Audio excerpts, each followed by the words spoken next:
Hi అండి, అందరికీ నమస్కారం. ఇదైతే ఉగాది రోజు పూర్ణము అట్లే ఫ్రిడ్జ్లో అయితే పెట్టిన అట్లే ఉంది మంచిగా. ఈ కూరగాయలు అయితే అన్ని ఇదేమో చింతపండుది పులిహోర, ఇది కూడా చేసి ఫ్రిడ్జ్లో పెట్టిన. ఎప్పుడన్నా కూర లేనప్పుడు ఎంబడే ఇట్లా ఉడుకు వేసుకొని తినొచ్చు అని చింతపండు పులిహోర కూడా ఫ్రిడ్జ్లో పెట్టిన. ఇప్పుడైతే బట్టలు ఉతికేస్తున్నా.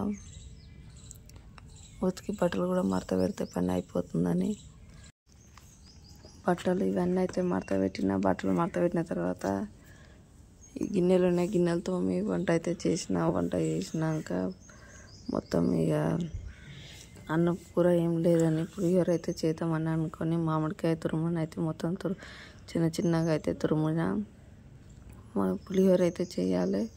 వీడియో చూస్తారు, లైక్ కొడితే లైక్ కొట్టండి, షేర్ చేయండి, సబ్స్క్రైబ్ చేసుకోండి. పొద్దుగాలైతే అన్నం చాలా ఉందని పులిహోర చేసిన.